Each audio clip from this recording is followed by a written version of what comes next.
Hello everyone, कैसे हैं आप सभी का स्वागत है हमारे यूट्यूब चैनल द एग्जाम में। चलिए स्टार्ट करते हैं आज की क्लास हिंदी की। फर्स्ट क्वेश्चन ये रहा, निरामिष किसे कहते हैं। इसके ऑप्शन दे रखे हैं, मांस रहित भोजन, बी मोक्ष का इच्छुक, सी दे रखा रात्रि में विचरण करने वाला, और डी दे रखा मृत्यु का इच्छुक। तो सही आंसर आप लोग बताएं क्या हो जाएगा इसका। इसका सही आंसर हो जाएगा ए, मांस रहित भोजन। रहित मतलब क्या हो जाएगा, नहीं, बिना मांस का भोजन। चलिए शुरू करते हैं अगला क्वेश्चन। महादेवी वर्मा किस युग की रचनाकार हैं। इसके ऑप्शन दे रखे हैं, ए छायावादी युग, बी द्विवेदी युग, सी दे रखा भारतेंदु युग, और डी दे रखा रीतिकाल। तो आप लोग बताएं इसका सही आंसर क्या हो जाएगा। इसका सही आंसर हो जाएगा ए छायावादी युग। महादेवी वर्मा किस युग की रचनाकार हैं, छायावादी युग की। चलिए चलते हैं अगले क्वेश्चन पे। ये रहा, कहे रे नालिनी तू कुम्हालिनी, तेरे ही नाली सरोवर पानी भक्ति के रचनाकार कौन हैं। इसके ऑप्शन दे रखे हैं, जयसी, रैदास, कबीर। आप लोग कमेंट करें इसका सही आंसर क्या हो जाएगा। इसका सही आंसर हो जाएगा सी, कबीर। कबीर दास हैं। इसका सही आंसर होगा कि कबीर दास। ऐसे ही कबीर के राशि, सवद, रमौनी, ये सब किसके, कबीर के ही हैं। चलिए चलते हैं अगले क्वेश्चन पे। छत से ईंट गिरी वाक्य में कौन सा कारक है। इसके ऑप्शन कर्ता कारक, करण है, अपादान है, या संबंध कारक है। तो इसका सही आंसर क्या हो जाएगा। सही आंसर हो जाएगा सी, अपादान कारक। अपादान कारक में क्या होता है, अलगाव की बात कही जाती है, अलगाव। जैसे छत से ईंट गिरी, तो छत से ईंट अलग हो गई, तो इसलिए इसमें क्या हो जाएगा, अपादान कारक। इसी तरीके से क्या होता है, पेड़ से पत्ते गिरे, पेड़ से पत्ते गिरे, तो इसमें क्या हो जाएगा, पेड़ से पत्ते अलग हो गए, तो भी क्या होगा इसमें, अपादान कारक। चलिए चलते हैं अगले क्वेश्चन पे। तेंदुलकर ने एक ओवर में 5 छक्के लगाए, इस वाक्य में उद्देश्य है। छक्के है, तेंदुलकर है, ओवर है, या 5 है। तो वाक्य कितने प्रकार के होते हैं, वाक्य 2 प्रकार के होते हैं। वाक्य 2 प्रकार के होते हैं, क्या क्या होते हैं। एक होता है उद्देश्य और एक होता है विधेय। तो उद्देश्य क्या होता है, उद्देश्य होता है कर्ता, और कर्ता के द्वारा जो कार्य किया जाता है उसको विधेय कहते हैं। तो इसमें तेंदुलकर ने एक ओवर में 5 छक्के लगाए, तो किसने लगाए, तेंदुलकर क्या हो गया, कर्ता हो गया। तो कर्ता क्या होता, हमेशा उद्देश्य होता। तो इसका राइट आंसर क्या हो जाएगा, राइट आंसर हो जाएगा ए, तेंदुलकर। चलिए चलते हैं अगले क्वेश्चन पे। शहद शब्द है, शहद शब्द क्या है, तत्सम है, तद्भव है, देशज है, विदेशज है, या आगत है। तो इसका राइट आंसर क्या हो जाएगा, आगत है। ये कहाँ से लिया गया, शहद शब्द कहाँ से लिया गया है। शहद शब्द अरबी भाषा का है, अरबी भाषा से लिया गया है। चलिए चलते हैं अगले क्वेश्चन पे। ये रहा, आचार्य रामचंद्र शुक्ल के निबंध संग्रह का नाम है। आंसू है, चिंतमणि है, चिंतामणि है, झरना है, कामायनी है। तो इसका सही आंसर आप लोग बताएं क्या हो जाएगा। इसका सही आंसर हो जाएगा बी, चिंतामणि। ये आंसू किसका है, यह है जयशंकर प्रसाद का। झरना जयशंकर प्रसाद का। कामायनी महाकाव्य है, किसका है, जयशंकर प्रसाद का। तो इसका राइट आंसर क्या है, आचार्य रामचंद्र शुक्ल के निबंधकार संग्रह का नाम क्या है, चिंतामणि। चलिए चलते हैं अगले क्वेश्चन पे।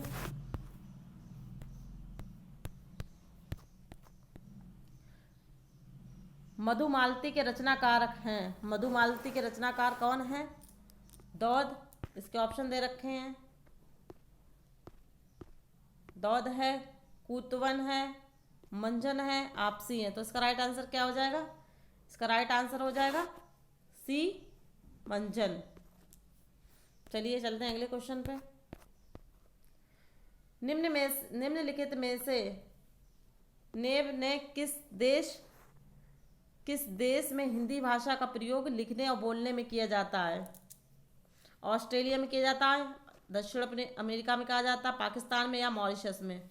तो इसका सही आंसर आप लोग कमेंट करें क्या हो जाएगा। इसका सही आंसर हो जाएगा डी मॉरिशस में। चलिए अगले क्वेश्चन पे। निम्न में वर्तनी की दृष्टि से कौन सा युग्म शुद्ध है? इसमें शुद्ध पूछा गया है कि बारात ऐसे और ऐसे इस तरह से लिखा जाएगा। बारात बसंत दे रखा है। भरात बसंत इस तरह से दे रखा है। बारात बसंत, तो इसमें राइट क्या किस तरह से लिखा जाएगा? शुद्ध बताइए।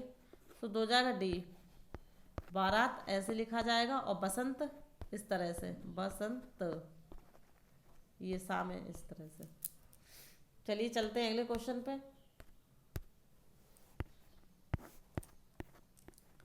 विपरीत अर्थ का बोध करने वाले शब्द को कहते हैं? पर्यायवाची शब्द, विलोम शब्द, समानार्थी शब्द या एकार्थी शब्द। विपरीत अर्थ के लिए क्या कहते हैं? इसका राइट आंसर हो जाएगा विपरीत अर्थ के लिए विलोम शब्द बोलते हैं। चलिए अगले क्वेश्चन पे चलते हैं। अर्धस्वर क्या है? अर्धस्वर है यावाराला, ई ऊ, रीली और श्रा, ऋषि और शा दे रखा। तो इसका राइट आंसर क्या हो जाएगा?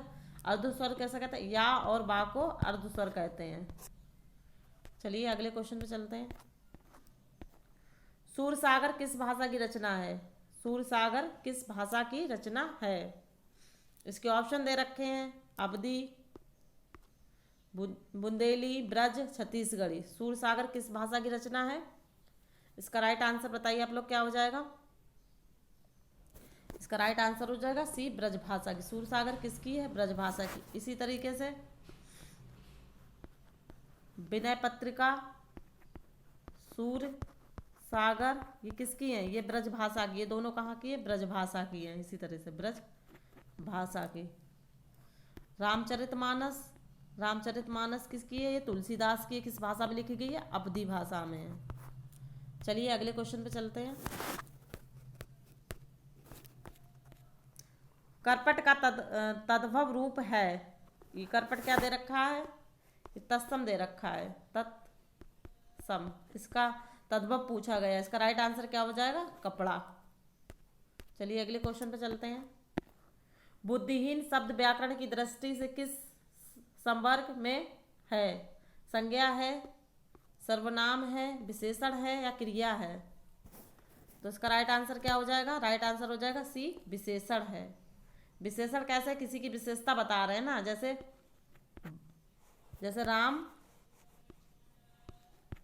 राम बुद्धिहीन बालक है, इस तरह से। तो बुद्धिहीन किसकी? राम की विशेषता बताई गई है कि राम क्या है? बुद्धिहीन है।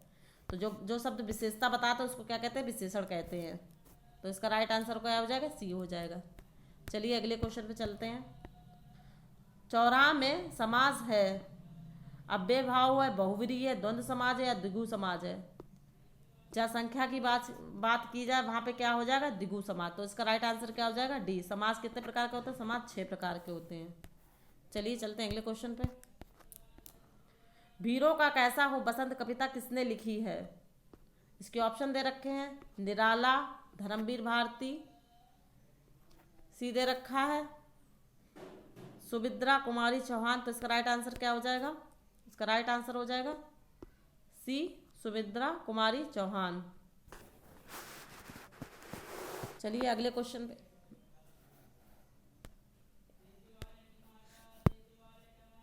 वीरों का कैसा हो बसंत के वीरों का कैसा हो बसंत कविता किसने लिखी है? इसका राइट आंसर आप लोग बताएं। क्या राइट आंसर इसका हो जाएगा? महादेवी वर्मा, सॉरी महादेवी वर्मा होगा। चलिए अगले क्वेश्चन पे चलते हैं।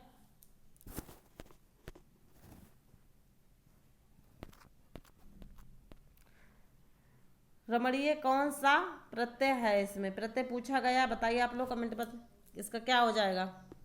इसमें कौन सा प्रत्यय है? इसका राइट आंसर हो जाएगा आनीय प्रत्यय। ये इंपॉर्टेंट क्वेश्चन है। रमणीय में कौन सा प्रत्यय? आनीय प्रत्यय है। चलिए अगले क्वेश्चन पे चलते हैं।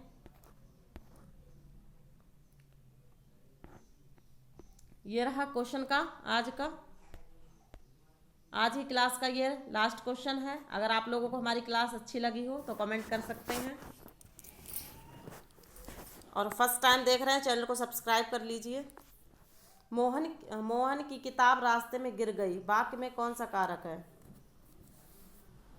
मोहन की किताब रास्ते में गिर गई। वाक्य में कौन सा कारक, कर्ता कारक है, कर्म कारक, अधिकरण कारक है या संबंध कारक है? इसका राइट आंसर क्या हो जाएगा? डी, संबंध कारक।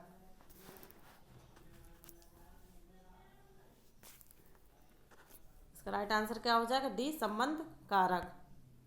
चलिए आज के लिए इतना ही, मिलते हैं अगली क्लास में। अगर आप लोगों को हमारी क्लास अच्छी लगी हो तो कमेंट करिए और चैनल को सब्सक्राइब कर लें।